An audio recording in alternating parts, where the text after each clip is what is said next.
नमस्कार। मैं प्रज्ञा आपके सामने फिर हाजिर हूँ एक नए टॉपिक के साथ। टॉपिक का नाम है how to boost your immunity. Immunity को स्ट्रॉन्ग करना, इम्यूनिटी वीक होना, ये है क्या?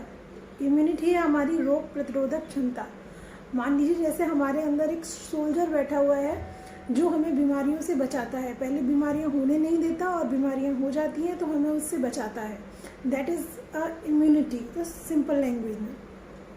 आइए जानते हैं इम्यूनिटी को कैसे पहचानेंगे। आपने कई ऐसे लोग देखे होंगे जो कई सालों में एक या दो बार बीमार पड़ेंगे और बीमार हो भी जाते हैं तो वो जल्दी रिकवर हो जाते हैं। इलाज का उन पर जल्दी असर होता है।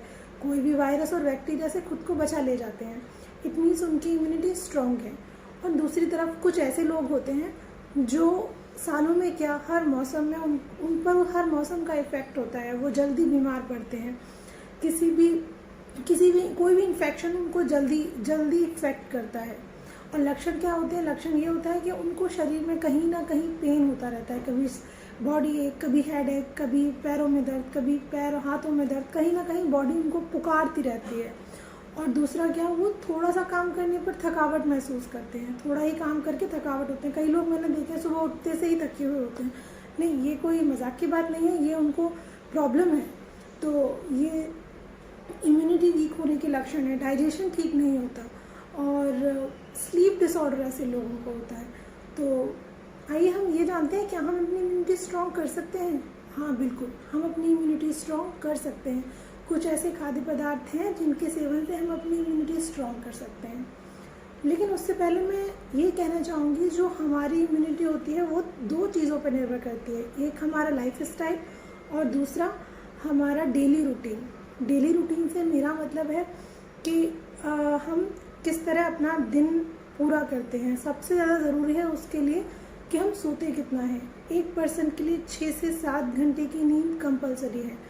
जैसे अगर आप 10 बजे सो रहे हैं तो आपको सुबह 5 बजे उठ जाना चाहिए। और अगर आप 11 बजे सो रहे हैं तो आपको सुबह 6 बजे उठ जाना चाहिए। सुबह उठना क्यों ज़रूरी है? क्योंकि सूर्य की किरणों का एडवांटेज हमें लेना ज़रूरी है। सूर्य के उगने के 2 घंटे के अंदर अंदर हमें सूर्य के सामने 15 to 20 मिनट्स स्पेंड करना ज़रूरी है। सूर्य हमारे लिए सबसे बड़ा डिसइंफेक्टेंट है। कह सकते हैं कि वो सबसे बड़ा सैनिटाइज़र है। अगर हम उसके आगे 15 से 20 मिनट स्पेंड करते हैं तो सूर्य सबसे पावरफुल सैनिटाइज़र से आप अपने आप को क्लीन कर रहे हैं। अब आप स्पेंड कर रहे हैं तो आपको सूर्य नमस्कार करना चाहिए। आप प्राणायाम कर सकते हैं। ये दो चीज़ें सबसे ज़्यादा इफ़ेक्टफुल रहेंगी अगर आप करते हैं तो। अब बात करते हैं लाइफ स्टाइल। लाइफ स्टाइल से मेरा मतलब है कि एक तरफ आप वो चीज़ें इनटेक कर रहे हैं जो आपको हेल्दी बनाती है, लेकिन दूसरी तरफ आप वो चीज़ें ले रहे हैं जो आपको अनहेल्दी बनाती है, तो उसका इफ़ेक्ट आपके ऊपर इतना नहीं होगा। लाइक कोई एक ऐसी फोर्स है जो आपको आगे ले जाना चाहती है, वहीं दूसरी एक ऐसी फोर्स है जो आपको पीछे ले जाना चाहती है। तो या तो ये होगा कि जो या तो आप थोड़ा सा आगे बढ़ेंगे या आप थोड़ा पीछे जाएंगे या स्टेबल उसी जगह रहेंगे, लेकिन अपने गोल को अचीव नहीं कर पाएंगे। तो मेरा सजेशन यही है कि अगर आप हेल्दी डाइट को आप शामिल कर रहे हैं अपने जीवन में तो अनहेल्दी डाइट से, मैदा रहित भोजन और अनहेल्दी डाइट से आप बचें। चलिए अब शुरुआत करते हैं कि कौन से ऐसे भोजन है जिनको लेने से हमारी इम्यूनिटी रैपिडली स्ट्रॉन्ग होती है। इसको नंबर 1 पे मैं लेना चाहूँगी गिलोय को। गिलोय को आयुर्वेद में अमृत तुल्य माना गया है। इसको संस्कृत में अमृता कहते हैं, द रूट ऑफ इमोर्टैलिटी। गिलोय में बहुत से ऐसे तत्व पाए जाते हैं जो हमारे शरीर में इम्यूनिटी को बहुत जल्दी बढ़ाते हैं। गिलोय एंटीसेप्टिक है, एंटीऑक्सीडेंट है, एंटी इन्फ्लेमेटरी होता है। एंटीऑक्सीडेंट क्या होता है? जो हमारे शरीर में ऑक्सीडेशन को रोकता है जिससे हम यंग रहते हैं। एंटी इन्फ्लेमेटरी क्या होता है? जो हमारे शरीर में इन्फ्लेमेशन से होने वाले रोगों को रोकता है। इन्फ्लेमेशन से कौन कौन से रोग होते हैं? Arthritis, skin disease, asthma, pain एक्सेट्राज, ये रोग हमारे शरीर में होते हैं तो उसको भी रोकता है। दूसरा मैं बताना चाहूँगी तुलसी विटामिन सी और जिंक से भरपूर है। तुलसी एंटीवायरल, एंटीबैक्टीरियल, एंटीफंगल